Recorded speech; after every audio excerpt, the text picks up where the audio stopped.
तो शुरुआत करते हैं महायुद्ध की। आज बात पुतिन के सबसे बड़े मिसाइल अटैक अभियान से जुड़ी। पुतिन ने 10 घंटे में यूक्रेन के 10 शहरों में ऐसी तबाही मचाई कि दुश्मन कैंप से बचाओ बचाओ की आवाज आने लगी। और पुतिन का सबसे बड़ा टारगेट वो शहर बना है जहां जेलेंस्की ने अपना सबसे खास हथियार छुपा कर रखा था। वहां लगी आग देखकर जेलेंस्की के भी होश फाख्ता हो चुके हैं।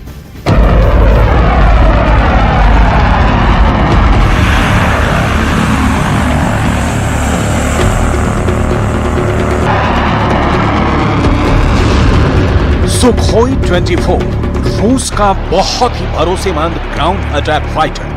MiG-31 रूस का सबसे तेज फाइटर जेट, रफ्तार 3000 किलोमीटर प्रति घंटा।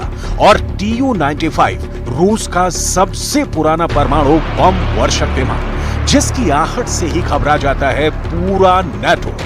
अब इन 3 विमानों ने ऐसा क्या किया कि जेलेंस्की के होश फाख्ता हो गए? इन 3 विमानों ने आखिर ऐसा क्या बरसाया है कि पूरा नाटो सहमा हुआ है?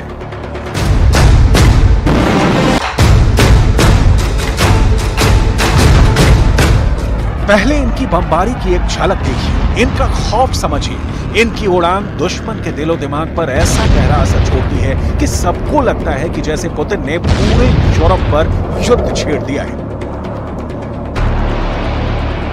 इन 3 विमानों ने अगस्त की शुरुआत में ही जेलेंस्की की फायर पावर की कमर पूरी तरह से तोड़कर रख दी है, चकनाचूर कर दी है। इन 3 विमानों ने अगस्त की शुरुआत से ही जेलेंस्की को ऐसा झटका दिया है कि यूक्रेन के काउंटर अटैक की हवा पूरी तरह निकल चुकी है। पुतिन की तरफ से अचानक आए ऑर्डर के बाद इन तीनों विमानों को एक के बाद एक तैनात किया गया और उनसे ऐसी जगह पर हमले किए गए जिसे जेलेंस्की का सबसे खतरनाक हथियार गोदाम माना जा रहा था, जहां नाटो से मिले ऐसे हथियार रखे गए थे जिनसे मॉस्को तक हमले की तैयारी पूरी थी, जहां पर इतना गोला बारूद रखा हुआ था जिसकी आग में रूस के कई शहर जल जाते।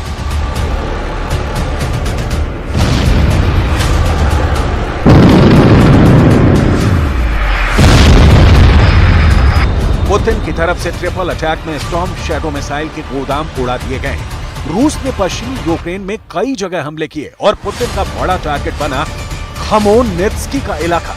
यहां यूक्रेन के एक एयरबेस पर स्टॉर्म शैडो क्रूज मिसाइल का गोदाम बनाया गया था, जिसे रूस ने पूरी तरह तबाह कर दिया है।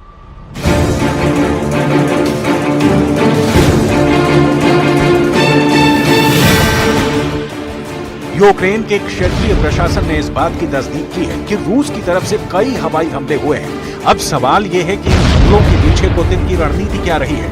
क्यों पुतिन के टारगेट पर ब्रिटेन से सप्लाई की गई स्टॉर्म शैडो मिसाइल है? और पुतिन इस मिसाइल को पूरी तरह क्यों जल्दी से जल्दी खत्म करना चाहते हैं?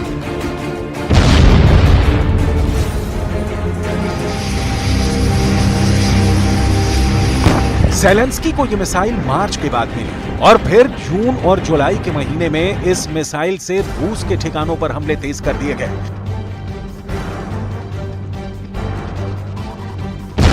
इसी मिसाइल से रूस के कई टॉप कमांडर्स और उनकी ब्रिगेड को टारगेट किया गया।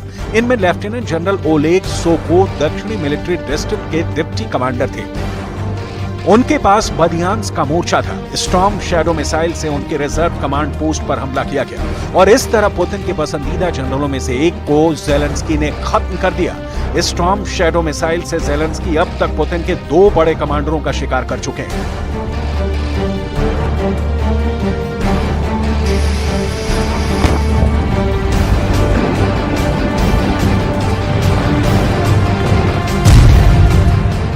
सबसे पहले 12 जून को जेलेंस्की ने इसी स्टॉर्म शैडो मिसाइल से पुतिन के एक जनरल को मौत के घाट उतारा था।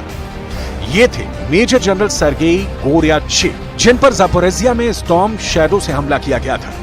और फिर 1 महीने बाद 11 जुलाई को जेलेंस्की ने बदियांस्क में स्टॉर्म शैडो मिसाइल से लेफ्टिनेंट जनरल ओलेग सोको को मार डाला। एक ही महीने के अंदर 2 बड़े जनरल्स को मारने का मतलब साफ है कि जेलेंस्की अब लॉन्ग रेंज वाली मिसाइलों से पुतिन के कमांडर स्ट्रक्चर को तोड़ना चाहते हैं। पुतिन इस बात को समझ गए हैं और फिर उन्होंने स्टॉर्म शैडो के गोदाम को टारगेट पर ले लिया, क्योंकि जेलेंस्की बताना चाहते हैं कि उनकी मिसाइलों से पुतिन के बड़े बड़े कमांडर भी महफूज नहीं है और वो यूक्रेन की फौज को रौंद कर आगे बढ़ने वाले हर जनरल को मौत की नींद सुलाने जा रहे हैं।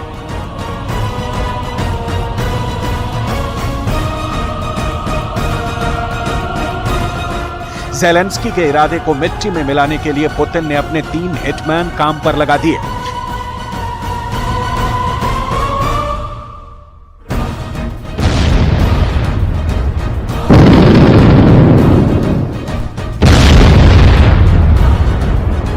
पुतिन ने स्टॉर्म शैडो को खत्म करने के लिए सबसे पहले अपने Tu-95 यानी रूस के सबसे पुराने परमाणु बम वर्षक विमान से हमले किए। इस विमान से KH-101 क्रूज मिसाइल लॉन्च की गई और इससे खमेलनित्स्की के करीब एयरबेस पर ताबड़तोड़ हमले किए गए।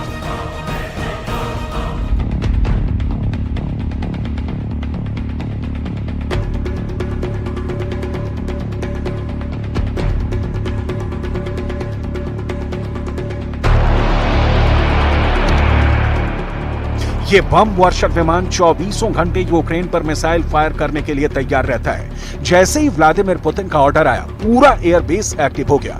मिशन के लिए फौरन रूस का यह खतरनाक न्यूक्लियर बम वर्षक Tu-95 उड़ान के लिए रेडी हो गया।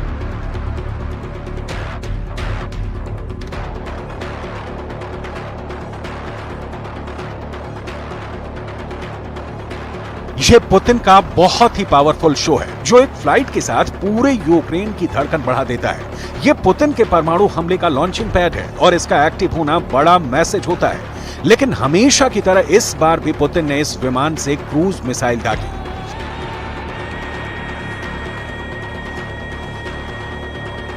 इस जहाज में लगे प्रोपेलर की आवाज गजब की है। ये जितना जमीन पर डराती है, उतना ही खौफ इसकी उड़ान के बाद दिखता है। इसके प्रोपेलर की आवाज हजारों मीटर की ऊंचाई से बहुत साफ सुनाई देती है। ये रूस की परमाणु स्ट्राइक वाली फ्लीट का बड़ा हिस्सा है। इस विमान से यूक्रेन के अड्डों पर दागी गई KH-101 मिसाइल 2500 किलोमीटर की रेंज तक मार कर सकती है और इस मिसाइल के साथ ये विमान और खतरनाक बन जाता है।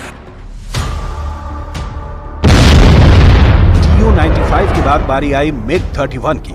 इस विमान से केंजल हाइपरसोनिक मिसाइल से हमला किया गया और यूक्रेन के कई हथियार गोदाम तबाह कर दिए गए।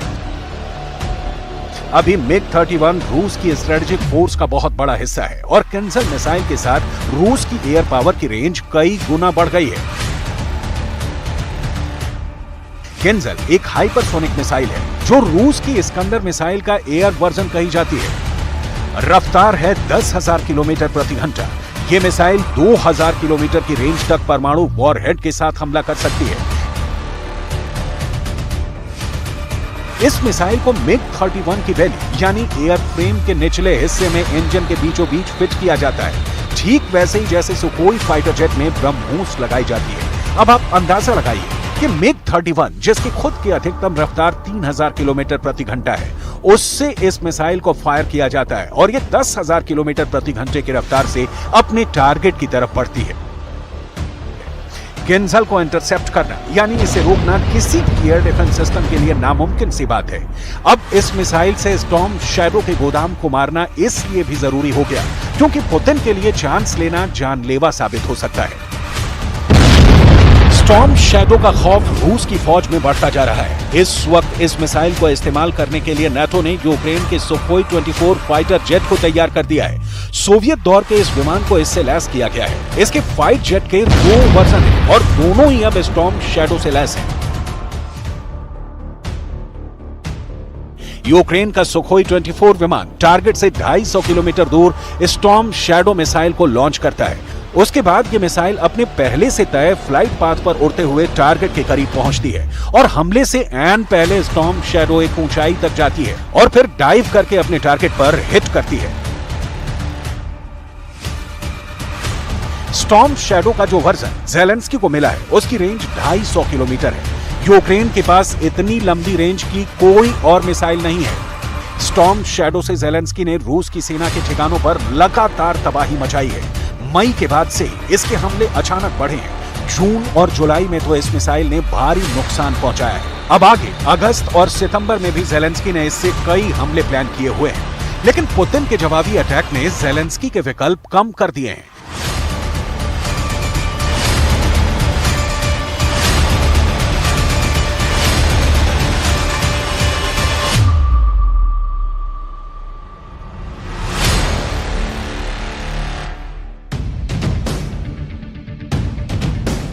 स्टॉर्म शैडो हो या फिर कोई और मिसाइल, लंबी दूरी की क्रूज मिसाइल पुतिन के टारगेट पर है। रूस का दावा है कि वो ज़ेलेंस्की के ऐसे हथियारों को इंटरसेप्ट करने में कामयाब रहा है, यानी उसे इसे आसमान में ही ट्रैक करके मार गिराने में कोई दिक्कत नहीं आ रही।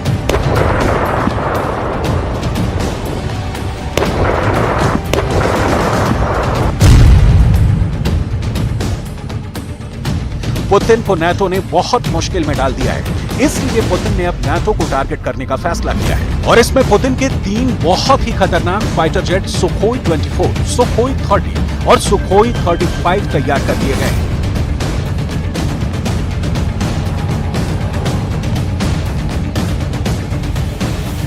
रूस की एयरफोर्स अब यूरोप के बीचों बीच इन विमानों से हमले की प्रैक्टिस कर रही है। इन तीनों विमानों को ऐसे मिशन के लिए तैयार किया जा रहा है जिसमें यूरोप का एयर डिफेंस पूरी तरह से फेल हो जाएगा। ये तैयारी ऐसी जगह की जा रही है जो नक्शे पर नाटो को बहुत खटकती है। ये है कलिनिनग्राड और यहाँ पुतिन ने अपने नए हथियार जुटाने तेज कर दिए हैं। फाइटर जेट की नई स्क्वाड्रन भी यहाँ तैनात करने की तैयारी है। ये विमान ऐसे बम से लैस किए जा रहे हैं जिनकी रेंज में आसपास के बाल्टिक देश होंगे और नाटो के वो अड्डे होंगे जो अब तक रूस के हमलों से सुरक्षित माने जाते हैं। लेकिन पुतिन ने स्टॉर्म शैडो को लेकर बड़ा फैसला कर लिया है और वो फैसला ये है कि अब रूस अपना बदला ज़ेलेंस्की से नहीं बल्कि नाटो से लेगा। देखा जाए तो इस वक्त यूक्रेन का युद्ध बहुत ही खतरनाक दौर में पहुंच चुका है। युद्ध को करीब 1.5 साल हो चुके हैं, लेकिन ये हमले रुकेंगे ऐसा बिल्कुल भी नजर नहीं आ रहा है। दोनों तरफ हजारों या कहें कि लाखों सैनिकों की जान जा चुकी है। दुश्मन को ज्यादा से ज्यादा नुकसान पहुंचाने का दावा दोनों तरफ से किया जा रहा है।